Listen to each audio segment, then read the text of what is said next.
울산 시청자 미디어 센터의 제작 지원을 받아 울산 CBS와 울산 청년 네트워크가 공동으로 제작하는 시사 팩토리 100.3 금요판이 돌아왔습니다. 25분여는 라디오 주파수 FM 100.3과 온라인 노컷 뉴스로, 나머지는 팟캐스트 플랫폼 팟빵에서 나울통을 찾아 들으실 수 있습니다.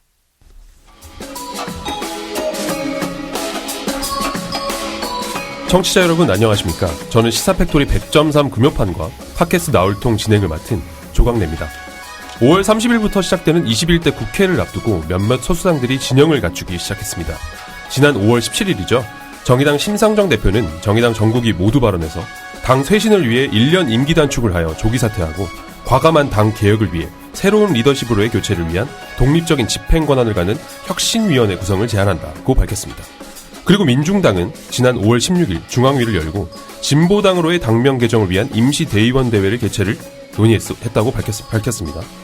이번 총선에서 양당 체제의 벽과 진보정당의 대표성을 상실한 근본적인 어려움을 극복하지 못했으며 대중들에게 통일된 당 정체성을 보여주지 못했다고 말했습니다. 진보정당들은 앞다퉈 당 쇄신에 박차를 가하고 있는 모양새입니다. 네, 안녕하십니까. 두말하면 잔소리 완벽해설가 이태입니다. 네, 안녕하십니까. 울산을 대표하는 청년기구 울산 청년네트워크 회장 이승우입니다. 울산에 살면서 진보 소수정당 후보자들이 모두 낙선한 광경은 정말 처음인 것 같습니다. 진보정치, 진보운동 전반이 몰락했다고 분명히 인식하는 것은 진보정치를 새로이 힘있게 구축하기 위해서 반드시 필요한 것입니다. 노동해방실천연대가 발간한 소책자 왜 진보정치는 몰락했는가의 한 구절입니다. 2016년 발간한 책이지만 이번 총선의 결과를 반영하는 구절이 아닐까 싶은데요. 하지만 전문가들은 이번 총선에서 진보정당이 많은 의석수를 확보해 실패한 원인이 연동형 비례제를 악용한 거대 양당과 이를 허용해준 선관위에게 있다고 지적하고 있습니다. 진보 소수정당, 소속 정치인과 관계자들의 잘못만은 아니라고 해석됩니다. 노래 한 곡 듣고 돌아오겠습니다. 김광석의 일어나.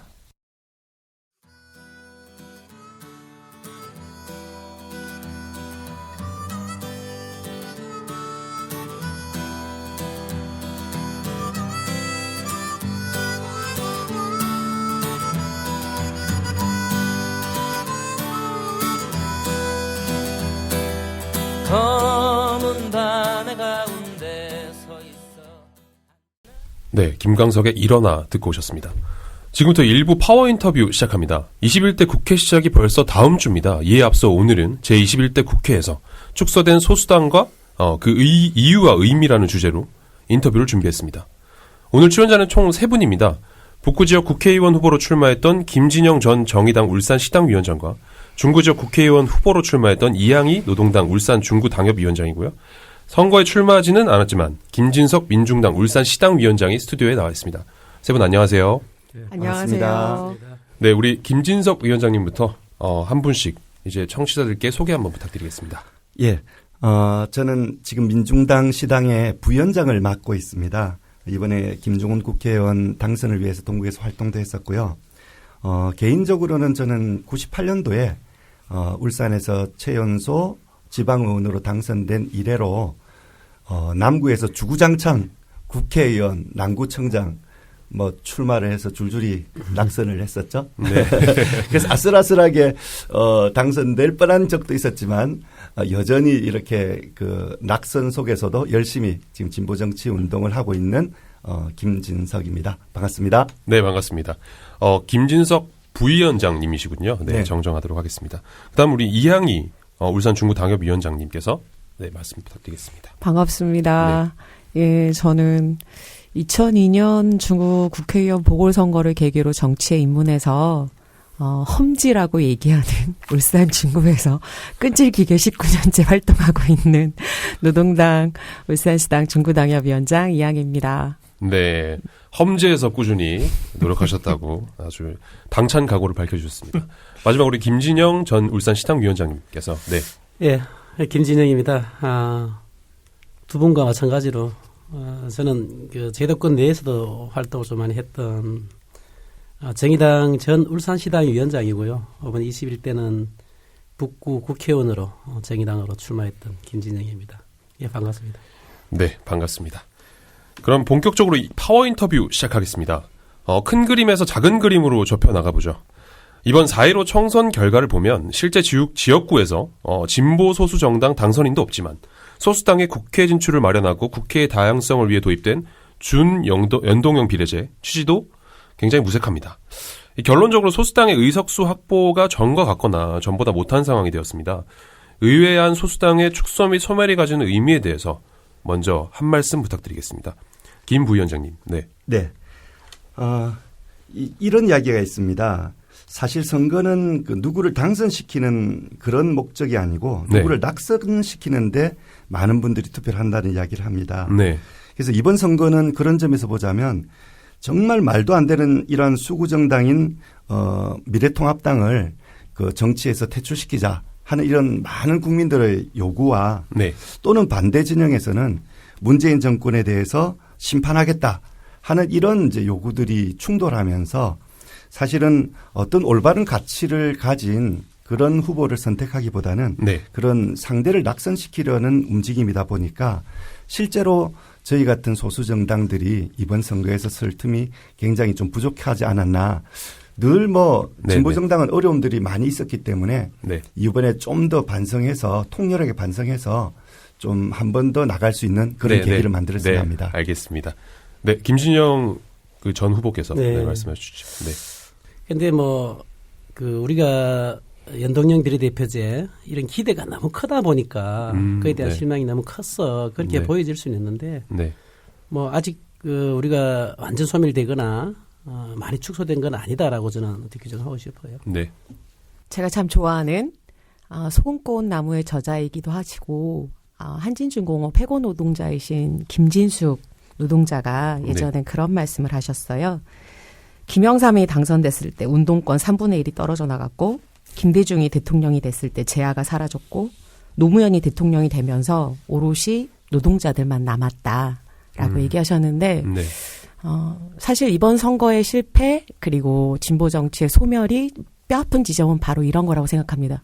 여전히 운동장 밖에 있는 그리고 인간의 존엄에 대해서 너무나 보편적인 가치라고 이야기하면서도 노동자들의 인권, 노동자들의 전엄 앞에서만 가면 한국 사회가 멈춰서 버리는 이 상황을 조금이라도 진전시킬 수 있는 가능성 그리고 그 열망을 가지고 열심히 뛰는 진보 정치가 21대 총선에서 축소된 것에 대해서 너무나 가슴 아프고 뼈 아프고 그 책임의 한 당사자로서 죄송한 마음도 있고요. 그래서 요새 제가 만나는 분들한테 죄송합니다. 사과하는 게 인사가 돼버렸는데. 아직도 낙선 인사를. 맞아요. 그래서 어떻게 다시 일어설까 계속 고민하고 있습니다. 알겠습니다. 네. 그러면 이제 울산의 상황을 한번 이야기해 보겠습니다. 5대 1대 0. 이번 선거 결과를 이야기하는 스코어입니다. 미래통합당 5석, 더불어민주당 1석, 군소정당 0석입니다. 과거 진보의 메카로 불리던 울산 지역인데 소수 정당의 한 석도 하지 못하는 이 결과가 나왔습니다.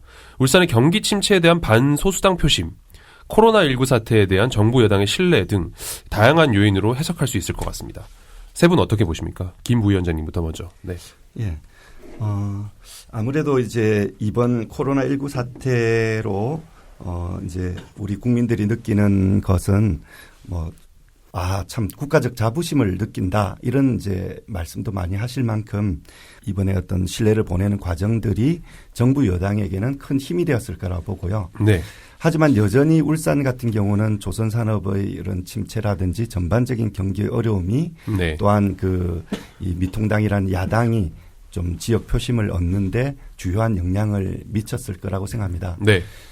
하지만 그 속에서 진보 정당들이 좀 하나의 단결된 힘으로서 비전을 보여주지 못한 이런 점들이 이런 양당의 각 축전을 뚫어내지 못했던 그런 결과로 나타나지 않았는가 생각합니다. 네.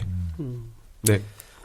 저는 이번 선거를 보면 이제 울산을 놓고 본다 하더라도 사실은 경제나 이런 부분들은 민주당 지금 정권 시절에 현대중공업 어떤 구조조정이나 앞으로 일어날 자동차의 어떤 광주형 일자리 뺏기고 그다음 4차 산업 넘어가면서 지금 문제가 굉장히 이제 노동자들에게 피해가 올 텐데 이런 부분들을 본다면 사실은 문재인 정권 민주당 정권이거든요. 그러니까 경제 때문에 이렇게 밀어줬다라고 저는 보지는 않고 단지 사회적 분위기가 그렇게 갈 수밖에 없는 분위기 아니었나 이렇게 보는 거죠. 네, 알겠습니다. 네, 이어서 말씀해 주시죠. 앞서 네. 두 분하고 조금 다른 이야기를 첨언하자면 네, 사실 전국적인 선거 결과랑은 양상이 다르잖아요. 울산은. 그렇죠. 굉장히 반대되는. 왜 그럴까라는 그렇죠. 걸 좀 보면 네, 네, 총선이 이제 정부에 대한 심판이냐 아니면 정부에게 힘을 실어주느냐라고 봤다면 울산 같은 경우는 울산 현대 정치사에서 거의 최초라고 할 만큼 지난 지방선거에서 압도적으로 더불어민주당을 밀어줬는데 그렇게 신뢰를 보냈던 더불어민주당의 지난 2년, 3년간의 정치활동이나 행정에 대한 네. 울산 시민들의 평가가 좀 반영된 부분이 분명히 있다. 그래서 실제로 울산에서 활동하고 있는 여야 할 것 없는 모든 정치인들이 이 부분에 대해서 좀 주목해야 한다. 네. 라고 보는 게 좀 더 맞는 거 아닌가 이런 생각 좀 하고 있습니다. 네. 민중당 김종훈 전 의원 경우 국회의원으로서 활동을 하셨는데요. 다양한 활동을 많이 하셨더라고요. 대표적으로 이제 원자력 안전법 개정 법률안, 이른바 원전 주민투표법을 발의했죠.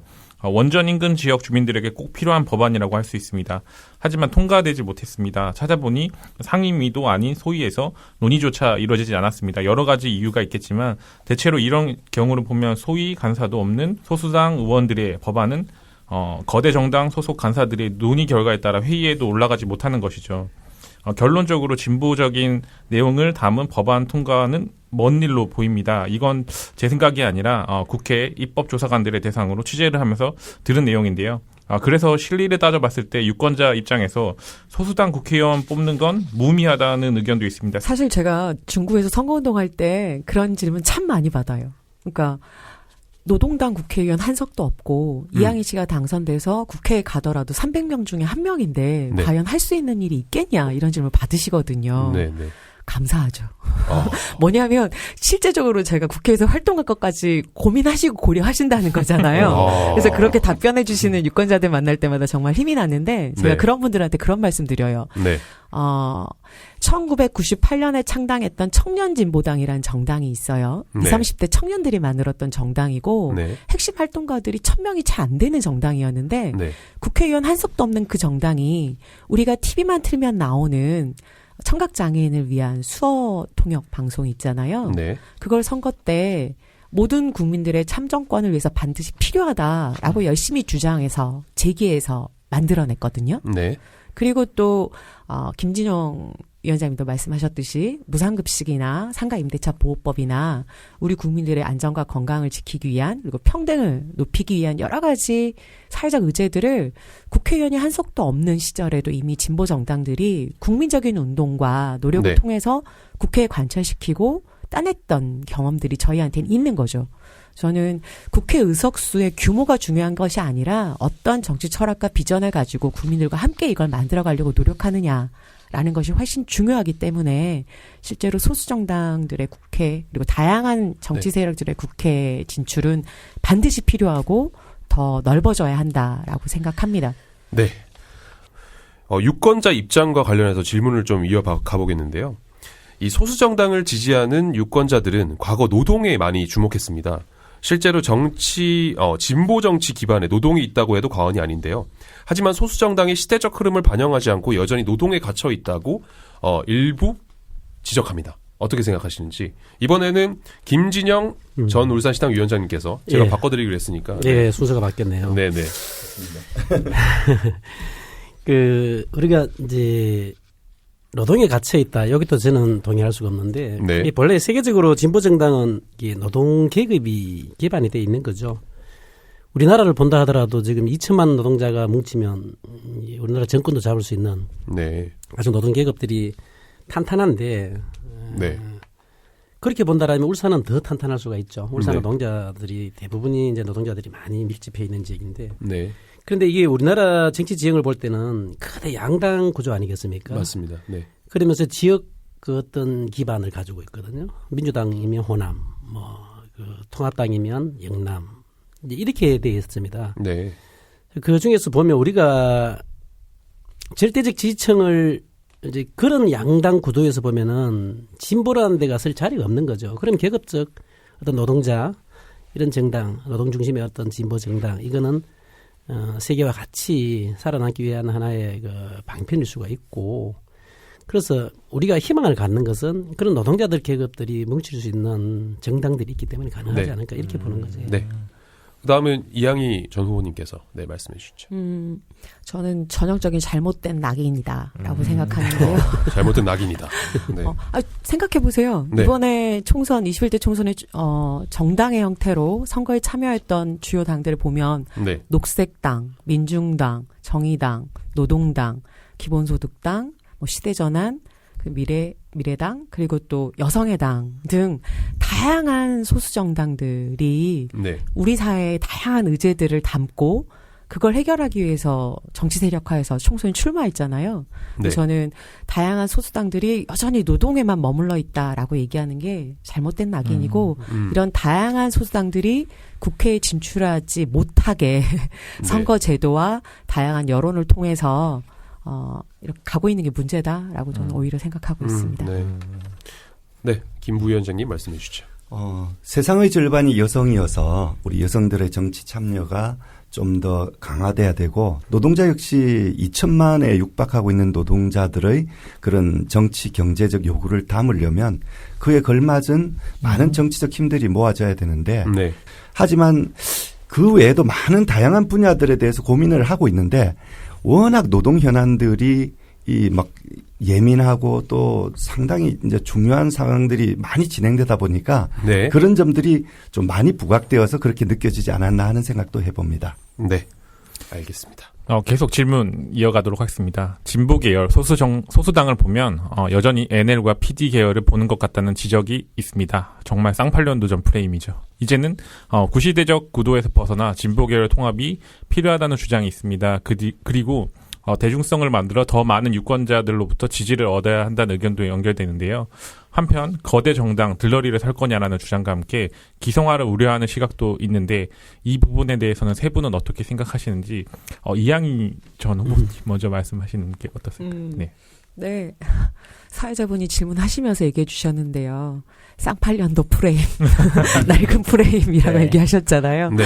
과연 진보 정치를 누가 계속 과거의 프레임, 구태의 프레임으로 안주시키려고 하는가라는 부분을 좀 저희가 참혹할 필요가 있고요. 네. 한 가지 좀 고민되는 건 그런 거예요. 그러니까 우리가 양당제에 대해서 비판적으로 보면서도 진보 정당의 원내 진출을 위해서는 진보 정당 역시 몸집을 불리는 것 말고는 방법이 없다라고 동일한 논리로 접근하고 있는 것. 이것 역시 우리가 같이 넘어서야 하는 거다. 물론 저는 진보 정치 전체가 이번 총선을 통해서 우리 모두의 미래를 위해서 함께 담대하게 좀 진보 정치 재구성을 고민해야 하는구나라는 걸 절감하셨겠지만 네. 이것이 이렇게 단순히 몸집 불리기로만 바라봐서는 좀 안 되는 거 아닌가라는 생각을 좀 하고 있습니다. 네. 계속해서 김진영 네. 전 의원님. 네. 전 후보님. 네. 우리가 지금 울산의 진보 정치, 우리나라의 진보 정치 한때는 같이 했죠. 이제 그 당시에는 우리가 운동할 때는 NLPD로 나눠졌고 정파적으로 네. 분열되고 네. 울산 또한 마찬가지로 여러 가지 이제 정파별로 이제 분열도 있었고 네.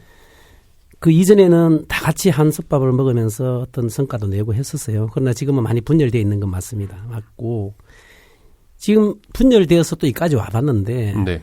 결국은 분열되어서는 진보가 할 수 있는 게 없다라는 것을 다시 느끼고 있는 이런 시점인 것 같아요. 그래서 뭐 저 개인적으로는 지금 다시 뭉쳐야 될 시기가 왔다. 재편해야 될 시기가 아닌가 이런 생각이 들고 우리가 통상적으로 사람들이 흔히들 얘기하는 진보는 분열로 망한다 이런 얘기를 많이 하는데 네. 그렇지 않다는 것을 보여줄 수 있는 기회가 지금이 아닌가라는 생각을 해요.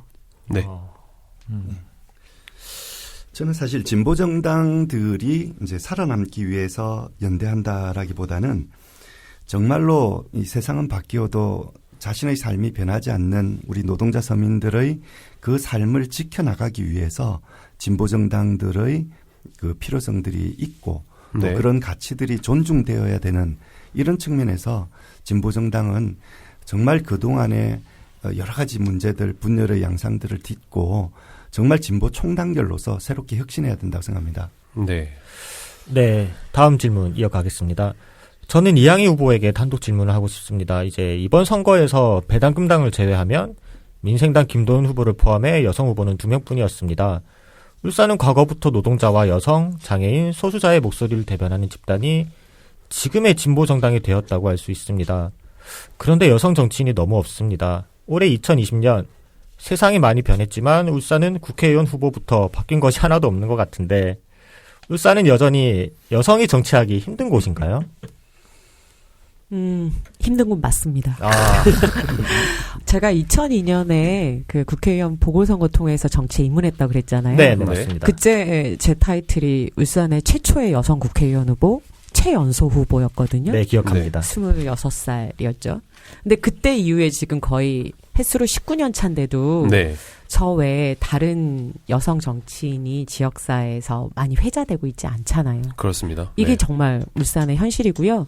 네. 저는 지난 TV 토론회 때도 이런 유사한 질문을 받아서 제가 그 후보한테 그런 말씀 드렸는데 더불어민주당, 미래통합당, 울산시당이 여성 정치인을 발굴하고 육성하지 않고 주요 선거 때 여성들을 공천하지 않고 있기 때문이다라는 거고 적어도 이 자리에 함께 앉아있는 민중당, 정의당에서는 주요 당직자들이 여성이어야 한다. 특히 민중당 같은 경우는 전현직 여성 시구위원들, 걸출한 여성 활동가들 정말 많거든요. 네. 이번 21대 총선에서도 강진희 후보, 조남혜 후보 선거 준비하시다가 이렇게 본선 못 하셨잖아요. 네. 너무 안타깝고요. 그래서 네. 이런 현실 바꾸기 위해서 진보 정당부터 시당위원장 여성 좀 해주세요.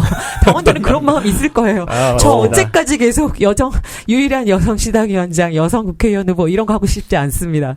네. 네. 실제로 21대 총선이 이 뼈아픈 과정에서도 지역구 출마자들 중에 29명 당선자 있고 비례까지 합치면 지금 57명으로 역대 가장 여성 국회의원 수가 많아요. 네. 근데 이런 흐름에 비해서도 울산은 너무 열악해요. 음. 더 이상 여성들을 악세사리 삼는 이 국회 정치 이번에 좀 끝낼 수 있었으면 좋겠고 네. 진보 정당부터 앞장서 주시기 바랍니다. 네, 알겠습니다. 그럼 시간 관계상 저희 파워 인터뷰 남은 질문은 여기서 마무리하고 그리고 제가 나올 통해서라고 외치면 세 분 만나요라고 대답 한번 진행자분들도 좀 부탁드리겠습니다. 네. 나올 통해서 만나요. 네, 시사팩토리 100.3 금요판은 여기서 마무리하겠습니다. 세 분이 나와주셔서 그런가요? 오늘따라 시간이 굉장히 짧게 느껴지네요. 이 시간 이후에는 나울통 팟캐스트를 찾아서 들으시면 파워 인터뷰에서 나누지 못한 울산의 내밀한 이야기 들을 수 있습니다. 시사팩토리 100.3 금요판이 에피타이저라면 나울통 팟캐스트가 메인 디쉬입니다. 어떤 질문에도 yes or no로만 대답할 수 있는 빼도 박도 못하는 yes or no 인터뷰와 완벽 정치 해설가와 함께하는 정치 중계석이 기다리고 있습니다. 저희 울산 청년 네트워크와 울산 CBS는 앞으로 청년의 눈높이로 울산의 현안을 다뤄보려 합니다. 여러분 제보와 사연을 기다리고 있습니다.